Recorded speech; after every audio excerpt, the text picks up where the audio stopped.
थेट जाऊया, रोहित पवार बोलतायत। त्यावर चर्चा झाली। सत्तेत असणारा जो आमदार आहे त्यांच्याच पीएची अशी परिस्थिती असेल तर गरीबाली काय करायचं असाही प्रश्न निर्माण होतो। याच्यामध्ये अनेक लोकांना विविध हॉस्पिटलमध्ये सुद्धा अडचण आली असावी, पण त्या बाबतीत कोणी विषय पुढे न नेल्यामुळे कदाचित त्याच्यावर चर्चा झाली नसावी। भिसे परिवार जो बोलतोय त्या सर्व गोष्टी सिरियसली घेऊन त्याच्यावर योग्य पद्धतीचं धोरण करण्याची जरूरत आहे। दोन लहान मुली त्यांच्या आईचं छत्र हे हरपलं आणि अतिशय दुर्दैवी गोष्ट आहे। त्यामुळे याच्यामध्ये सखोल चर्चा आणि चौकशी करून योग्य ती कारवाई सरकारच्या माध्यमातून व्हावी अशी आम्ही सर्वजण मागणी करतो। सरकार पण राज्य सरकारचा आणखी अहवाल आला नाही, घटना होऊन 28 तारखेला घटना झाली। काल चौकशी समिती नाही, या सरकारच्या बाबतीत बोलायचं झालं तर अशा अनेक गोष्टी आहेत ज्याच्यावर अहवाल अजूनपर्यंत आलेले नाही।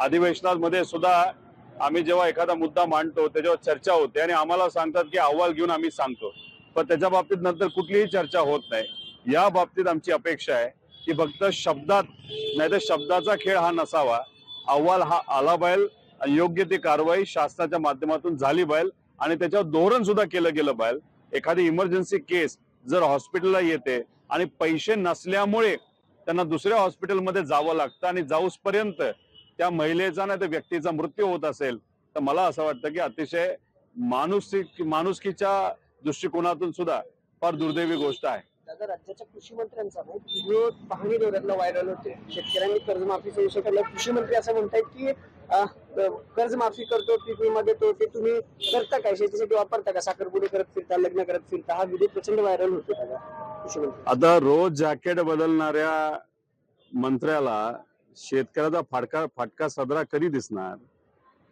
त्यांना हे सुद्धा माहिती नाही की जी काय कर्जमाफी केली जाते काय ती काय शेतकऱ्याच्या खात्यात डायरेक्ट जात नसते, नाही तर त्यांच्या हातात येत नसते की जेणेकरून शेतकरी खर्च करेल। ते बँकेचं लोन जे असतं ते ऍडजस्ट केलं जातं। आता एवढी साधी गोष्ट जर मंत्र्याला माहित नसेल तर म्हणजे महानच हे सरकार असं आपल्याला कुठेतरी म्हणावं लागेल। मला त्यांना एवढंच सांगायचंय की शेतकरी हा प्रामाणिक असतो, महाराष्ट्राचा प्रत्येक नागरिक हा प्रामाणिक असतो। तुम्ही कशामध्ये अडकलेला आहात? गरिबाची सदनिका जी गरिबासाठी होती, तुम्ही तुमचं नाव बदलून खोटे आकडे देऊन खोटे कागदपत्र देऊन ती सदनिका गरिबाची तुम्ही तुमच्या नावावर केली। ही जी गोष्ट जेवढी सोपी वाटते तेवढी गरीब नाही तर शेतकरी आज जो काय अडचणीतून जातोय ते काय सोपं नाही। त्यामुळे उगाच अक्कल दाखवण्यापेक्षा आज अनेक शेतकरी आज जे काही अतिवृष्टी झाली त्याच्यामध्ये अडचणीत आलेलं आहे त्याच्यावर कुठेतरी बोललं पाहिजे, कर्जमाफीवर बोललेलं पाहिजे।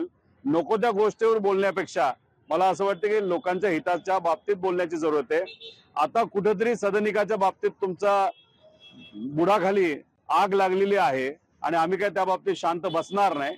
माझं असं मत आहे की लोकांच्या हिताचं बोला, उगाच नको त्या विषयावर चर्चा करून तुमचा अक्कल किती हे लोकांना दाखवणे अशी विनंती या सरकारमध्ये असणाऱ्या त्या मंत्र्याला मी करतो। जयकुमार गोरे प्रकरणामध्ये तुमच्या पक्षाचे प्रभाकर देशमुख यांची चौकशी पोलिसांनी आपलंही नाव घेतलं। हे बघा, देशमुख परिवार असू द्या नाही तर आम्ही असू द्या, आम्ही कोणाला घाबरत नाही।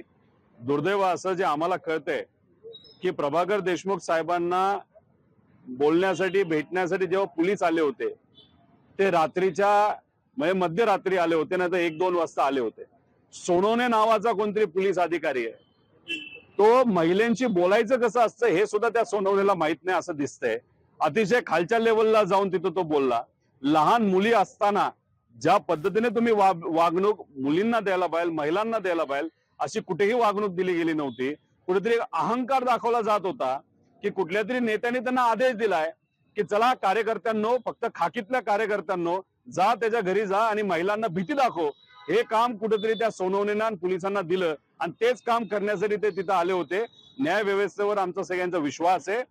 तिथं जज नसल्यामुळे तिथं हिअरिंग झालं नाही, सोमवारी हिअरिंग होईल आणि देशमुख जे आहे प्रभाकर देशमुख त्यांचा परिवार आणि लोकांना नक्कीच तिथं न्याय मिळेल, त्या महिलेला न्याय मिळेल, तो खरात नावाचा जो पत्रकार आहे त्याला न्याय मिळेल आणि जे लोक अन्याय करतात त्यांच्यावर मात्र त्या ठिकाणी कुठेही न्याय मिळणार नाही।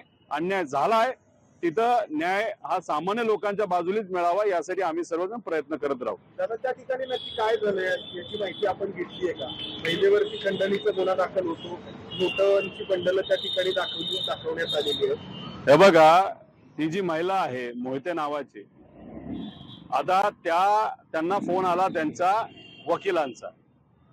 वकिलांचा फोन आल्यानंतर कुठलाही व्यक्ती वकिलांशी बोलण्यासाठी जात असतो आणि स्वतःचाच वकील फोन करत असेल तर चर्चा काहीतरी महत्वाची असावी म्हणून त्या महिला तिथे गेल्या होत्या. वकील पुढे बसले होते, महिला त्यांच्या पुढे बसल्या होत्या ना अचानक आम्हाला जे कळतंय, दरवाजा उघडून काही लोक आले, तिथं बॅग ठेवली, बॅगेतून काय पैसे बाहेर काढले आणि परत आत ठेवले. महिलेला काही कळत नव्हतं ते कशाचे पैसे आहेत, कोणाचे पैसे आहेत. आणि मग लगेच जो एक पोलीस अधिकारी आहे त्याच्यावर तुम्ही जर कुठल्या कारवाई झाली याचा अभ्यास केला तर तुमचे डोळे फिरतील. तो तिथं लगेच आला, महिलेला घेतलं आणि पोलीस स्टेशनला गेलं.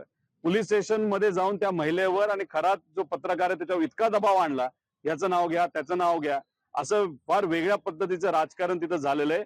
महिलेचा जो वकील त्यावेळेसचा जो होता तो सुद्धा मॅनेज झाला असं कळतंय. आणि मग ह्या सगळ्या गोष्टी म्हणजे गरीबाली दाद मागायची तर कोणाला मागायची?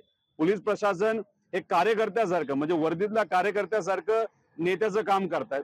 मग गरीबाली दाद मागायची तर न्याय व्यवस्थेकडे जातात. आता आमचा विश्वास आहे न्याय व्यवस्था तिथं त्या दोघांना आणि प्रभाकर देशमुख साहेबांना न्याय देईल. याच्यात केसेस इतका टाकायच्या, एक केस झाली की दुसरी केस झाली की तिसरी केस, म्हणजे बाहेर निघालच नाही पाहिजे. ज्युडिशियल त्यांना तिथं कुठेतरी आता कारागृह मिळालेलं ती चांगली गोष्ट आहे. कारण का पोलीस कारागृहामध्ये ते गेल्यानंतर पोलीस इतकं दबाव आणतायत त्यांच्यावर.